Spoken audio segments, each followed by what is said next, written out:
Sesión, pues, como podrán verse en el título, apunta a encontrar no solamente en el anime, sino en concreto en un cuento específico de Jorge Luis Borges, una referencia narrativa que nos permita entender el problema de la colonialidad, como decía hace un momento.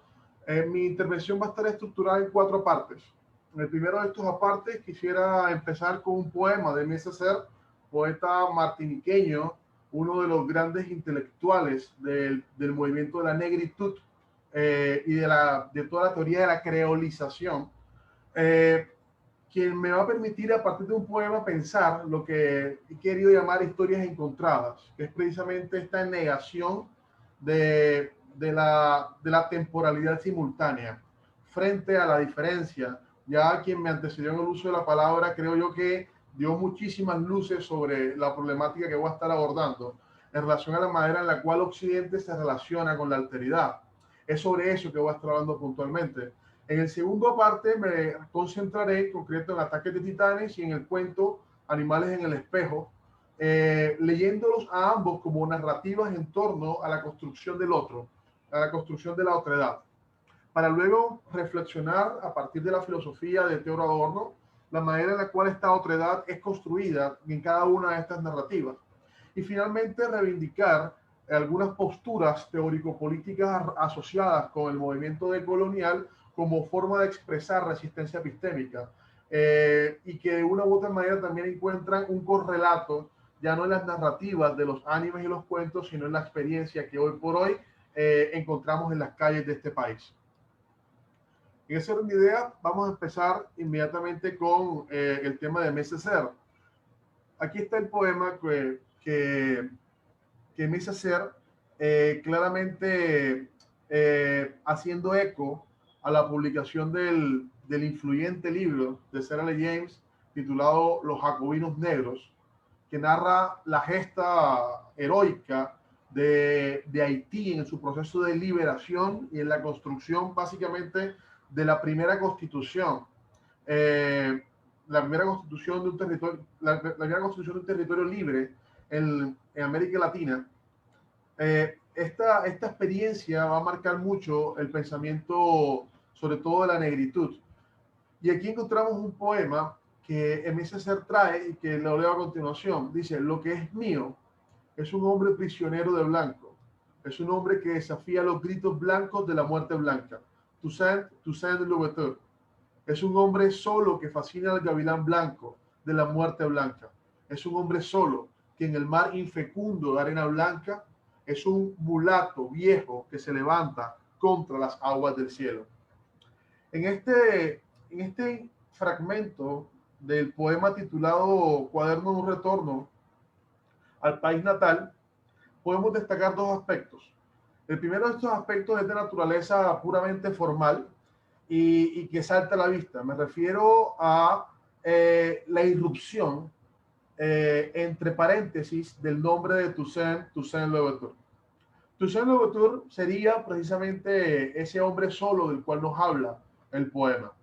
Y se refiere en concreto al gran líder, al gran gestor, a uno de los grandes referentes de la revolución haitiana, y que va a terminar muerto en una celda en el castillo de Youx, prisionero precisamente de una sociedad blanca. Este cónsul negro va a ser encarcelado por orden de Napoleón y finalmente va a encontrar la muerte, como les decía, en abril de 1803, poco antes de la capitulación de los franceses frente al general Dessalines, y la consecuente proclamación de la independencia de Haití. Entonces, de cierta manera, pudiésemos entender que este paréntesis, esta elipsis, que encontramos en medio de la narrativa del poema, del relato del poema, expresa precisamente la experiencia concreta de la muerte, de la aprehensión y muerte del líder.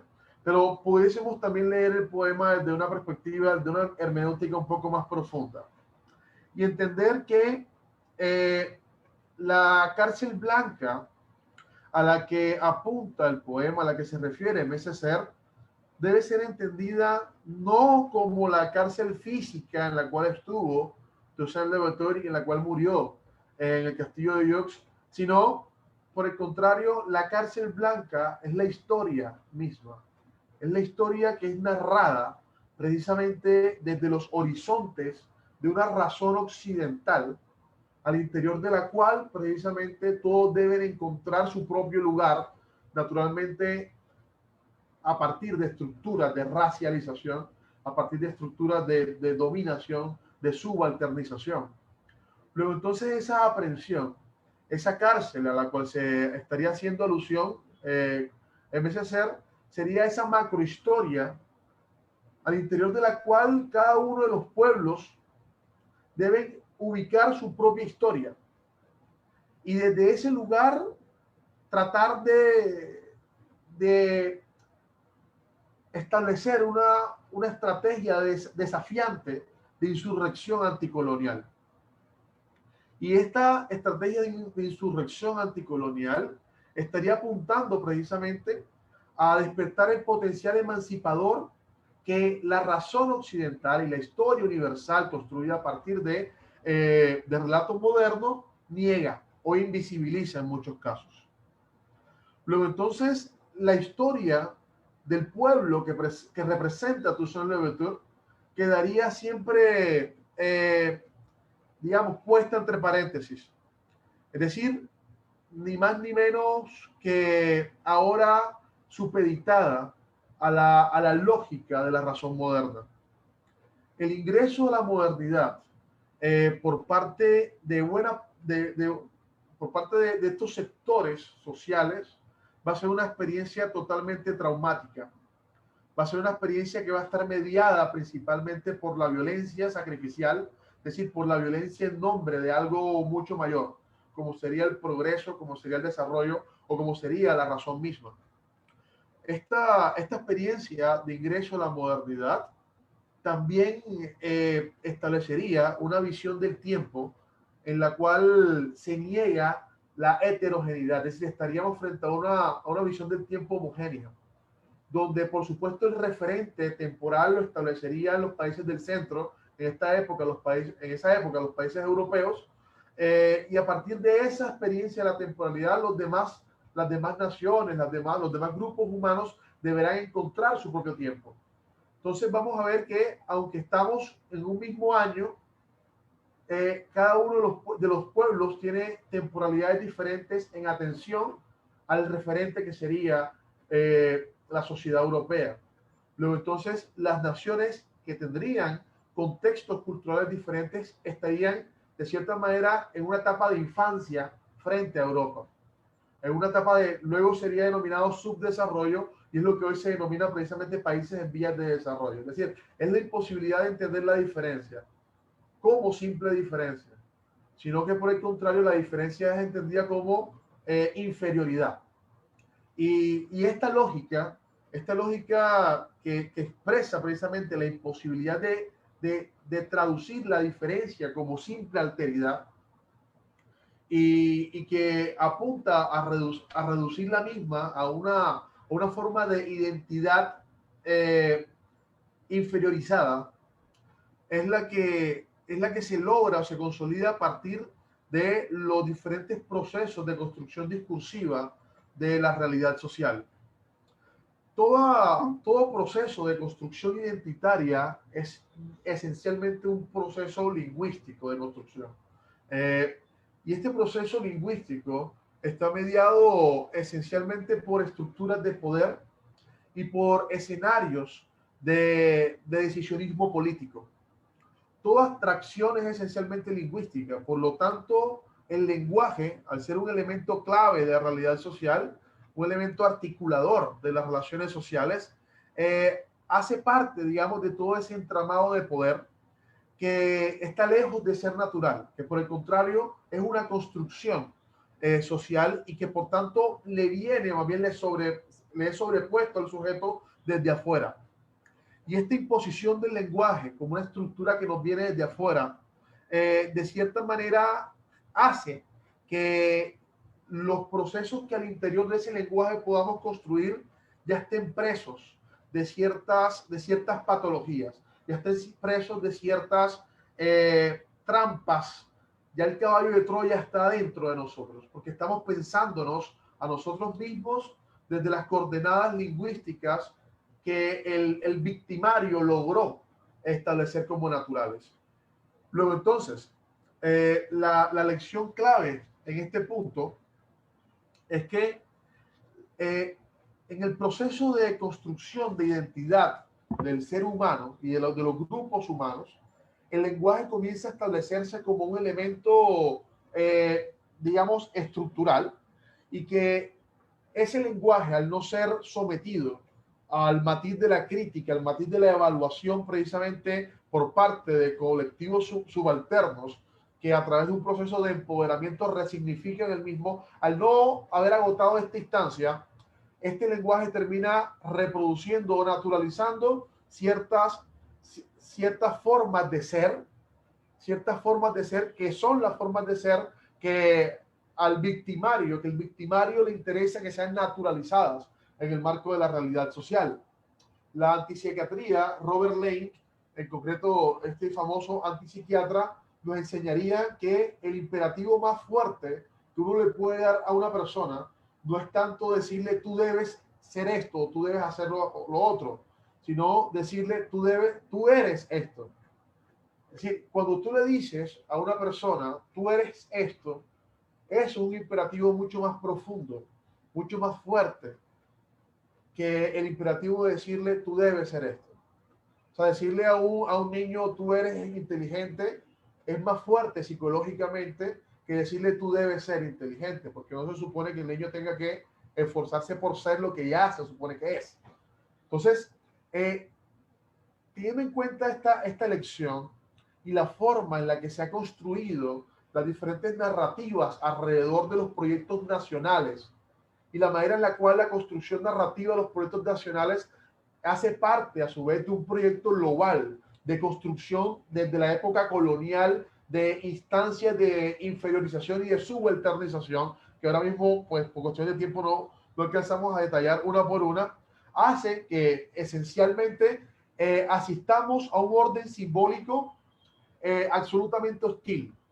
De esto se han dado cuenta con mucho atino los movimientos feministas, que han podido reconocer la manera en la cual en el lenguaje cotidiano se reproducen formas y estrategias de dominación masculina, formas y estrategias de afianzamiento de una sociedad heteropatriarcal en la cotidianidad de nuestro lenguaje. Entonces, esto mismo que ha sido descubierto por las feministas y que también movimientos de comunidades afroamericanas en Norteamérica también le ha dado mucho fuerza a este tipo de análisis.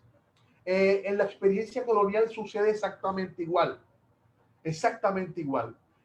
con la preocupación mayor de que en este tipo de contextos ya no es solamente a través de discursos tales como la urbanidad de Carreño u otros tipos de discursos de moralismos sociales vacíos, a través de los cuales se pretende establecer diferencias sociales, sino que la misma construcción del orden jurídico y la misma forma del derecho a la cual hoy asistimos reproduce esto que estoy comentando en este momento, reproduce esa cárcel blanca frente a la cual el negro pretende resistir. Y ponemos ejemplo al negro de Toussaint Louverture, pero puede ser también ser el indígena, ser la mujer, ser el campesino o la campesina. Entonces, ya teniendo en cuenta de cierta manera algunas de las ideas plasmadas, yo quisiera hacer un resumen de las mismas. Por una parte, debemos reconocer que la poética del exilio es la expresión del tiempo mesiánico en tanto tiempo de ruptura. Aquí seguimos directamente las tesis de Walter Benjamin. Benjamin entiende que el tiempo mesiánico es el tiempo de la ruptura, es decir, de un nuevo comienzo, y que este nuevo comienzo supone necesariamente un acto violento, una violencia divina que permite un nuevo origen, ¿cierto? Precisamente ¿por qué? Porque la continuidad de la estructura, si se le permite la continuidad de la estructura de una u otra manera, terminaremos cayendo presa, por más que se intente, digamos, reivindicar un proyecto emancipador, si se negocia con esa estructura, se termina como diría Marcuse en El hombre unidimensional, sometido a los engranajes del mismo sistema. O sea, no vamos a poder salir de ahí. Sin embargo, la ruptura que traería la nueva emancipación solamente puede venir a través de la voz de la víctima, es decir, a través de la voz de aquel del subalterno, a través de la voz de aquel sujeto, de esa corporeidad a la cual se le niega su propia humanidad, a la cual se le niega la humanidad, ya que el sufrimiento de la víctima es lo que constituye, es la condición para toda verdad posible de cualquier sistema. Es decir, la verdad del sistema patriarcal está en la experiencia, en el sufrimiento de la mujer. La verdad del sistema racista está en el sufrimiento de la corporeidad afro, que es vendida, que es ultrajada, que es maltratada. Esto siguiendo claramente el planteamiento de Theodor Adorno y todas las construcciones que a partir de la experiencia de la segunda posguerra, los judíos que logran salir de la Alemania nazi comienzan a reflexionar en torno a estos temas que no son nuevos en la humanidad, sino que por el contrario ya habían tenido lugar, solamente que no a las poblaciones judías en la dimensión en la que se logra en la Shoah, en el holocausto judío, pero había tenido, por ejemplo, ya lo habían padecido las comunidades afrodescendientes desde muy temprano, el siglo XI en adelante, ya, digamos, había toda una estructura de victimización contra este tipo de corporeidad. El segundo aspecto que quisiera destacar, se refiere en concreto a la condición de que todo pensamiento que se pretenda crítico debe cumplir, y es servir de amplificador, ojo, no hablar en nombre de, sino servir de amplificador de la voz de la víctima. Es decir, es llevar la luz a esas tinieblas de la zona de no ser en la que están presos millones de cuerpos racializados en el sur global. Esto en el derecho tiene una importancia tremenda. Porque el derecho tiende a ser pensado desde las ciudades, desde las urbes. Y Aristóteles decía, precisamente siguiendo esta lógica, que el logos habita dentro de las murallas de la ciudad. Vea usted cómo Aristóteles dice una idea que luego encontramos en Ataque de Titanes explícitamente. El logos habita dentro de las murallas de la ciudad. O sea, afuera de las murallas de la ciudad no habita logos, no hay razón. Y si no hay razón, no hay seres humanos, porque lo que nos hace seres humanos es nuestra condición de seres racionales. Y si no hay seres humanos, yo con esos seres, con esos cuerpos que habitan fuera de las murallas de la ciudad, yo no tengo ningún tipo de deber ético ni jurídico. Y esa es la condición en la cual está un desplazado, un inmigrante. Es lo que Agamben denominaría esa nuda vida. Y es lo que, siguiendo a Fanon, uno puede llamar el sujeto que habita la zona de no ser. Esa es la condición de los sujetos racializados en el sur global, y eso es lo que vamos a encontrar claramente expresado precisamente en Ataque de Titanes. Ya que aquí hay un breve resumen, la historia se desarrolla en un mundo ficticio donde la humanidad está al borde de la extinción a causa de unas criaturas humanoides llamadas titanes. Es decir, hay una construcción de una otredad, de un peligro externo, ojo, porque siempre se piensa ese otro radical como una externalidad que amenaza el orden y que amenaza la vida de los que somos superiores en tanto seres racionales. Por lo que los sobrevivientes se resguardan en 3 enormes murallas que impiden el acceso a los monstruos. Aquí a lo que estamos apuntando precisamente es a una forma de apartheid, a una forma de exclusión, ya no solamente ontológica, en la medida en cual yo defino al sujeto que está allá afuera como algo distinto a mí, sino físicamente también, geográficamente hay una diferencia, hay una distancia. Y bueno, en la serie Eren Jaeger, que es el protagonista, decide unirse al ejército de las murallas junto con sus amigos de la infancia con el fin de vengar la muerte de su madre, defender los muros y liberar la humanidad de los titanes. En el curso de la historia vamos a ver de qué manera este protagonista se va a dar cuenta de los mitos fundacionales de su entorno social. Son mitos que están cimentados precisamente en una serie de construcciones ideológicas que apuntan en últimas a afianzar una unidad imaginaria en contra, o más bien a partir de la construcción de la externalidad. Es decir, que ese otro que yo construyo y satanizo es lo que me sirve a mí como condición para mi propia identidad, para mi propio mundo. Luego entonces no es otro independiente a mí, sino que yo necesito de ese otro para poder definirme a mí mismo como sujeto. Y es este relato de Ataque a Titanes, el mismo relato con algunos matices lo encontramos en este cuento de Borges, en la cual, bueno, aquí está un breve extracto, dice: en aquel tiempo el mundo de los espejos y el mundo de los hombres no estaban como ahora incomunicados. Eran, además, muy diversos.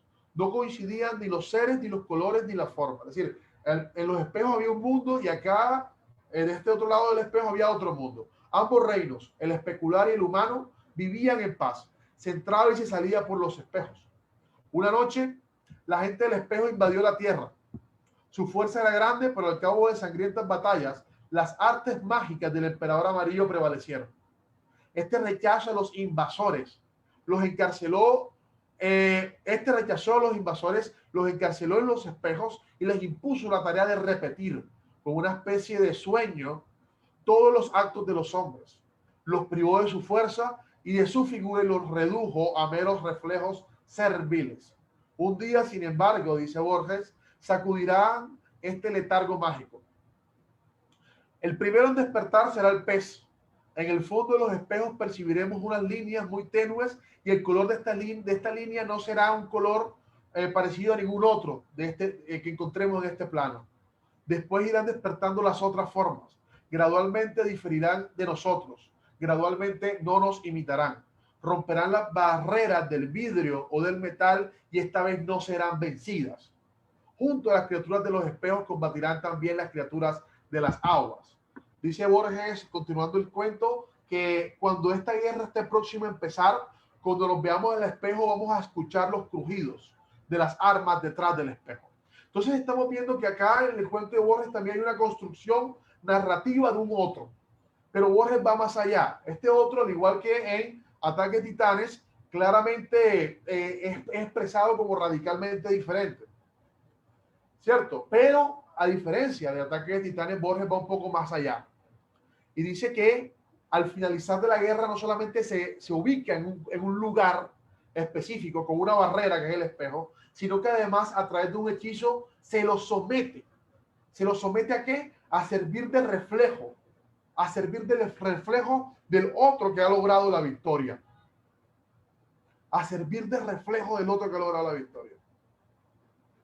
Y aquí vamos viendo ya de qué manera ambos relatos comienzan a tomar forma al interior de nuestra propia experiencia colonial.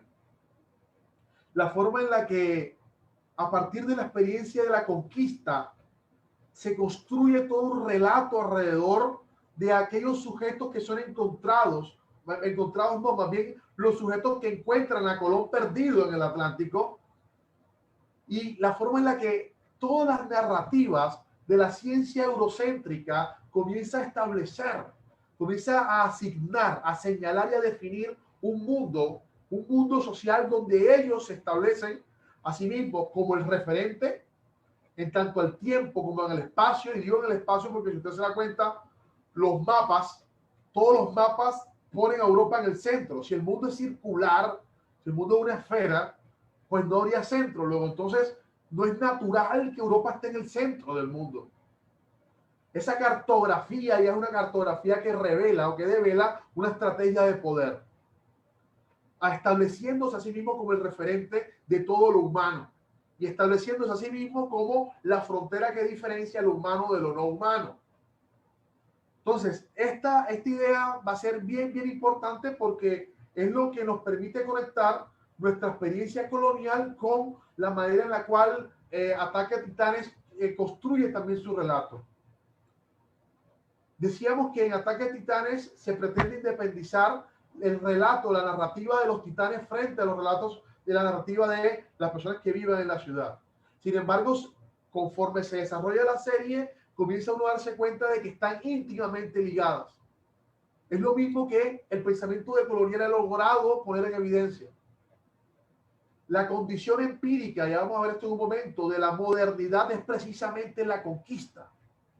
La conquista es lo que posibilita la experiencia de la modernidad, y por eso algunos autores hablan de la modernidad temprana en esta época. Y la modernidad madura pues ya sería la que se consolida a partir del desarrollo de la ciencia y de la filosofía moderna con Descartes en adelante.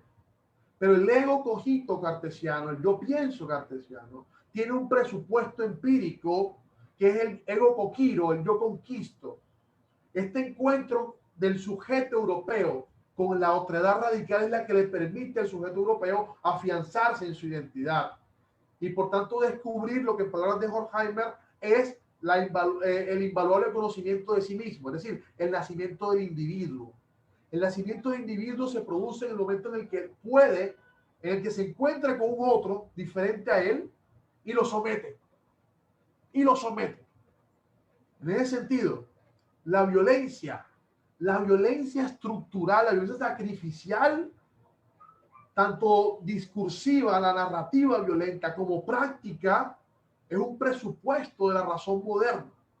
Esa voluntad de dominio es la que le permite al sujeto desarrollar su voluntad de pensar, y eso va a ser algo que luego Foucault va a poder estudiar mucho más detalle en la sociedad, en el marco de la sociedad disciplinaria y demás. Sin embargo, Foucault yerra al ubicar este tipo de prácticas biopolíticas en el marco de las guerras religiosas, porque realmente la experiencia es mucho más antigua y está su génesis en la experiencia de la conquista. Entonces, aquí es que encontramos por primera vez el acto de reducir la alteridad a identidad subalterna. Y a partir de este acto que nace la razón moderna, íntimamente ligada con la razón instrumental. Perfecto. Viene entonces una pregunta: ¿cómo se condena a los animales perdedores de la batalla a la simple condición de reflejos victoriosos? Y aquí tenemos que remitirnos directamente a la forma en la que el emperador amarillo lo logra. Es a través de artes mágicas, dice el cuento de Borges. ¿Qué podemos entender por artes mágicas? Dice que las artes mágicas generan un hechizo. Las artes mágicas son palabras, o sea que se somete al otro a través de palabras. Un hechizo es una palabra, son discursos. Entonces vemos que hay una guerra y hay un discurso. La guerra, por supuesto que la conocemos bien, la conquista fue una guerra, pero junto a la conquista hubo discursos que legitimaron la condición de subalternos y que sobre todo permitió la domesticación de los dominados, es decir, hacer entender a ese sujeto que efectivamente él debía someterse a ser un reflejo del conquistador. Y esto se logra a través de un conjunto de palabras, dentro de las cuales encontramos, como muy bien lo ha señalado Santiago Castro Gómez en diferentes textos y otros pensadores del giro decolonial, no solamente el derecho, sino esencialmente la religión, el discurso moral, incluso el discurso de la urbanidad. Entonces, este hechizo, que son estas palabras, son las que van a lograr que se asegure el objetivo propuesto, que es condenar al otro a ser un vil instrumento, digamos, condenado a replicar, a ser un reflejo del pensamiento y de la acción del colonizador, del conquistador. Y vemos que aunque se logró la independencia, aún sigue esta matriz colonial vigente. Y esta matriz colonial de la colonialidad del poder no solamente se expresa en la relación entre las naciones y los grupos humanos del sur global frente a los países del centro, sino también internamente lo reproducimos. Y es que, voy a pasar un poco rápido, y es que claramente acá de lo que se trata en última es de establecer que hay sectores sociales, hay subjetividades que por el lugar, incluso por el tipo de cuerpo que ostentan, no están capacitadas para pensar, no están capacitadas para hablar. Entonces esas personas se condenan a la zona de no ser. Frente a ellos no tengo empatía. No es lo mismo nunca para muchas personas un inmigrante que un nacional, por ejemplo. No es lo mismo éticamente hablando, no despierta la misma empatía un desplazado que un primo o incluso que cualquier otra persona que usted medianamente conozca. No despierta la misma empatía y la pregunta es ¿por qué? Son ambos seres humanos, ¿por qué no? Claramente porque hay un prejuicio que se estructura a partir de una matriz colonial. Y es sobre eso lo que apunta Frantz Fanon en un hermoso libro cuya lectura recomiendo ya para concluir, titulado Pieles Negras, Máscaras Blancas.